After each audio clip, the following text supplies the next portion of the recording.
All right, let's go to the Cincinnati Bengals. Still our hometown, Sam. Still our hometown Cincinnati Bengals. They finished last year. But yeah, Joe Burrow was injured. He's back and healthy at practice. It was a weird year last year because he was hurt during training camp, had a calf injury, didn't take any snaps in training camp, essentially. And then the offense looked completely different once the season started. It was all dink and dunk, didn't look anything like the previous couple of years where they had a really explosive offense.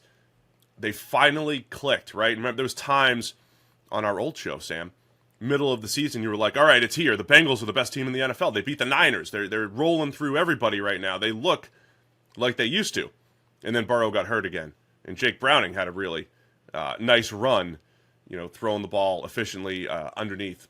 Either way, they're healthy this year and tried to fix some of the offensive line issues. Is this the year Cincinnati gets back to the AFC Championship and then beyond? You saying things like hometown Bengals is why Steelers fans think we hate them, You're part of the problem I'm just here. declaring where we live.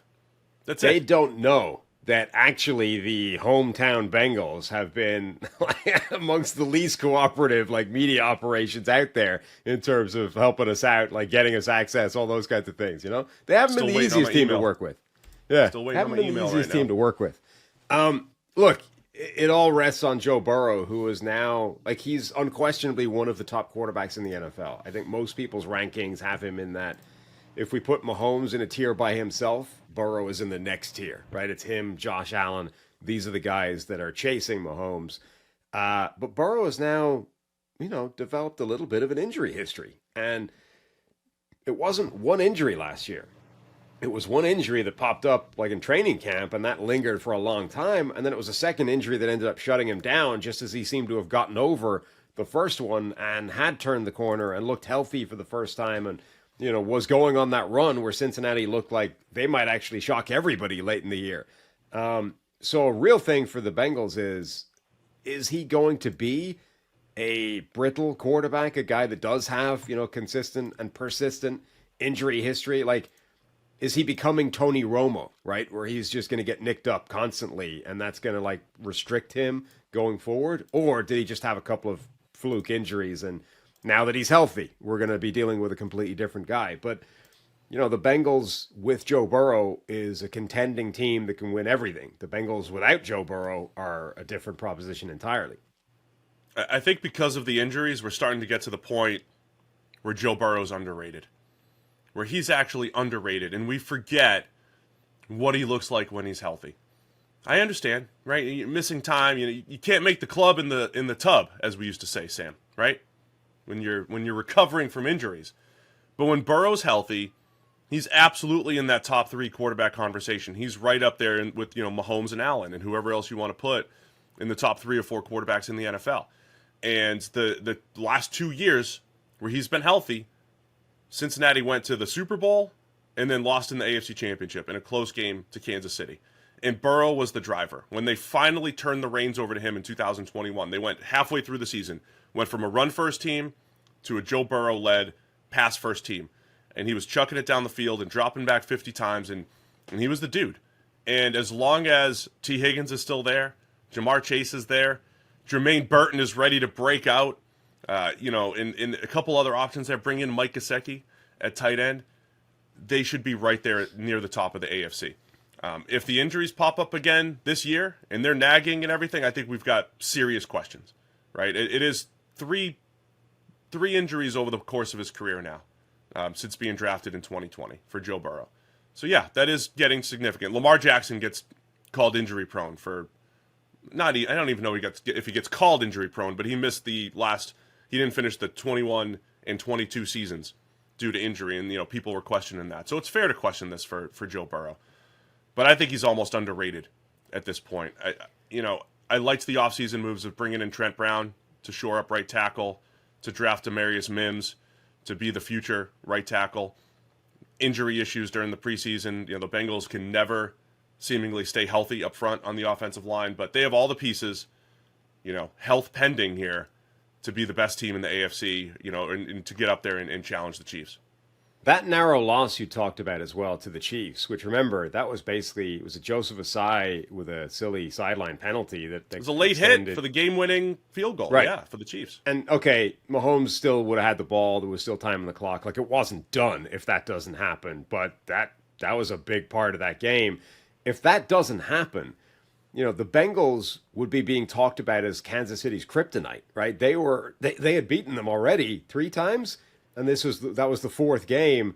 Like, everybody else is working at a psychological disadvantage against Kansas City. Buffalo is like, man, if we could just beat the Chiefs.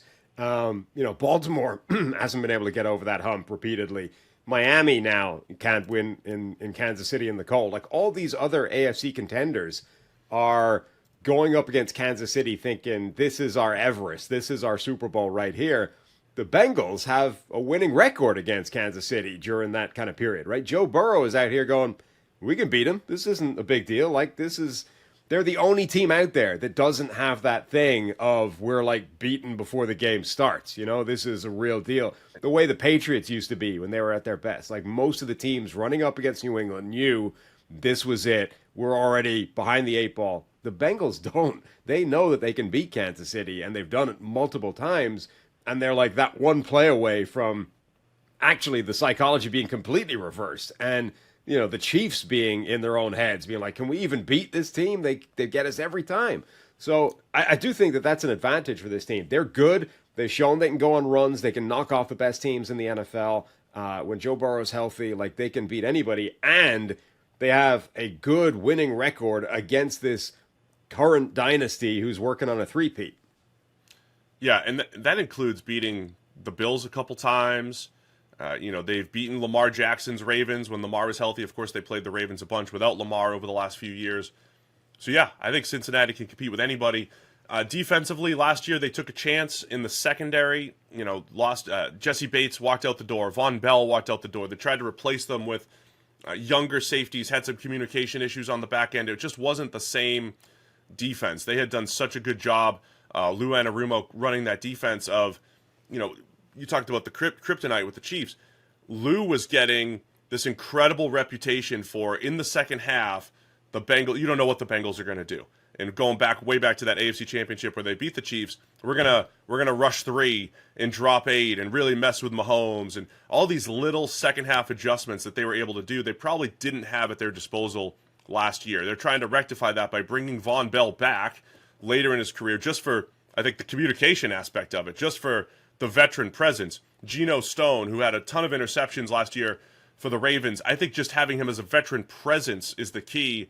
Shoring up that defense. The other wild card this preseason, Dax Hill, former first rounder, year 3, he was one of those safeties that was unable to really replace Jesse Bates as intended. He's moved to corner, very athletic, flying around the field, making a ton of plays. He's got a chance to make an impact here in his new position. Yeah, we talked about this a lot in the past. The Bengals have been very proactive in future-proofing their roster, right? And identifying players that they don't need right now, but they're going to need in 12 months' time.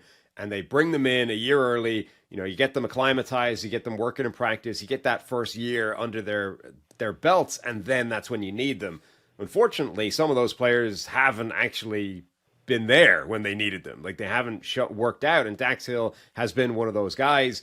Was a bit of a tweener guy, a sort of positionless player when they drafted him. The attempt was to make him a safety. Now they appear to be trying to resuscitate his career by turning him into a corner. And so far, it's actually looked encouraging. Like, that seems to be where he's been, certainly better than he's been so far in the NFL. So that will be an interesting one to monitor. DJ Turner, another one of those players that they sort of drafted for the future, again, kind of needs to step up. Miles Murphy on the defensive line, their edge rusher, another one of those guys that now is when they need him to take that step forward and be that guy.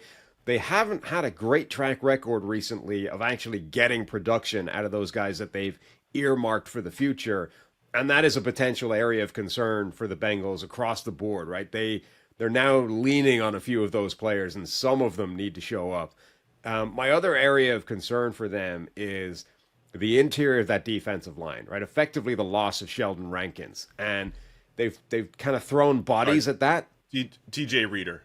Sorry, DJ Reader, Yeah. including the bringing in of Sheldon Rankins as part of throwing bodies at that to try and fix it, right? Sheldon Rankins comes in, they draft Chris Jenkins Jr., they draft McKinley Jackson. They've thrown a lot of bodies at that, but there's nobody that replicates what DJ Reader did in that defense. Like, they don't have a giant, big-bodied nose tackle that can hold the point, can also disrupt in the backfield, can wreck plays by himself. And, okay, it's only preseason. We know it doesn't really necessarily mean anything, but they have been moved off the ball as an interior defensive line in preseason. And run defense is not the most critical thing in the world in today's NFL, but there's a line beyond which, if you're not good enough, like, where it becomes a problem. Think the Chargers a couple of years ago, where they were just getting road graded for 6 yards per carry. If the Bengals can't get better than that on the interior, that could be an issue for them. It's definitely something to keep an eye on. You can't get absolutely gashed against the run. It also limits the coverages you could play. Can't play as much too high. Can't play with lighter boxes. Best case scenario for the Bengals, I think, again, I'm bullish on what they're able to do. I think their best case is getting back to the Super Bowl and winning, right? They have all the pieces. To me, it's going to come down to health. The one thing I've repeated a ton during the Zach Taylor era too is they've bounced back from disappointment really well. They've had some duds in the Joe Burrow, Zach Taylor era where they've lost to bad teams. They lost to the Browns a ton. They have not played well against the Browns with Burrow at quarterback. They always bounce back. They always seem to bounce back. I think they have that resiliency. They've shown the ability to adjust on both sides of the ball, even within a season. So I think the best case is Cincinnati back to the Super Bowl and competing for a championship. Yeah, the North feels a lot like the East in the AFC, where the story is going to be the same, I think, for a lot of these teams in terms of best, worst case. I think 3 of these teams, the best case scenario includes a Super Bowl victory, includes a Lombardi trophy. So the Bengals, absolutely. Best case scenario, Burrow stays healthy all season. They basically continue where they were going last season when he was healthy, and they're beating the best teams in the league. They run through the playoffs. They just show that they're capable of knocking off anybody. And actually, they end up stopping Kansas City's three-peat charge and then beat whoever the NFC sends, and they win a championship. And then worst case, some of the stuff we've laid out, we're not going to list injuries for every team, but if Joe Burrow shows that he's, injury prone once again in year 5 in the NFL, and that's 3 out of 5 years where he's hurt, that's a massive concern, obviously. The run defense that you mentioned, or just the depth of the AFC North has the Bengals, maybe just missing the playoffs. That's all in the range of outcomes as well. Yeah, I think for them to miss the playoffs, they probably do need a Joe Burrow injury of some kind. If we're saying that that's harsh, we can't predict injuries for those kinds of things, then I think their worst case scenario probably still involves a wild card appearance, and maybe the other things we talked about, the interior defensive line, the succession plans at various spots, the lack of depth in a couple of areas, maybe they just are all too much. They all fall on the negative side of the spectrum and the range of outcomes, and Burrow doesn't have the best season in the world, and they're just a wild card team who can't beat the best teams in the NFL this year. I think we've already covered the key position groups a little bit, but I just want to re-highlight the offensive line. Again, in 2021 when they made the Super Bowl, they did it with one of the worst pass blocking lines in the NFL. Since that point, I think they've made the right moves on paper to be average or better. Right, to be good enough from an O-line perspective, both run game and pass game. Orlando Brown Jr. at left tackle. Cordell Volson made some steps last year. Ted Karras and Alex Kappa, both solid center and right guard. And then Trent Brown, who has been a dependable starter at both left and right tackle in his career. He's scheduled to play right tackle, if healthy. And Amarius Mims, the rookie, little inexperienced, a lot of upside. He's your swing tackle. On paper, they made all the right moves. If that group gets healthy and they stay together for the majority of the season, I think this is the best O-line of the Joe Burrow era. Caveat being, that's my 3rd straight year of saying that. So, and they have been unable to stay healthy and really produce. So that's the key position group for me. Pretty much every year in Cincinnati until we know that it's locked in. Yeah, I think there's a few that are actually interesting. The offensive line's one of them. I think that secondary, particularly the cornerback positions with the guys we talked about that they're relying on, taking a step forward. DJ Turner, Dax Hill, somebody I think really needs to show up as that cornerback 2 position opposite Cam Taylor-Britt. And then the other position that we haven't really talked about is wide receiver. And it's not because it's a weakness or a concern really, but it's a position now on its way at the start of a transition period, right? When they had the trio of Jamar Chase, T. Higgins, and Tyler Boyd, it was a great group, and tight end has always been a bit of a work in progress. But now Tyler Boyd is already gone this offseason. T. Higgins is on that franchise tag. They've sort of indicated for a long time they don't really have any indication of wanting to pay him long term. They're going to play him out on the franchise, let him walk. Jamar Chase is the one guy that you anticipate being there long term, which means now we have this collection of young guys that are vying for number 3 this year, number 2 in the future. Andre Yoshivas Princeton, Jermaine Burton, your guy, the rookie, the mid-round draft pick, Charlie Jones, another mid-round draft pick, Trenton Irwin, who you don't seem to be able to get rid of any offseason, like Joe Burrow loves that guy randomly. So, who's going to step up and replace Tyler Boyd this season? And are any of those guys going to show that they can become T. Higgins in the future and elevate themselves to that number 2, or is wide receiver going to require some kind of remedial work next offseason? My answer there. Jermaine Burton, 3rd rounder, one of the best, most important picks in the entire draft, even if he's just a number 3 this year, as a deep threat, stretching the field, so much potential for Burton, and he has a chance to be an impact player on this offense.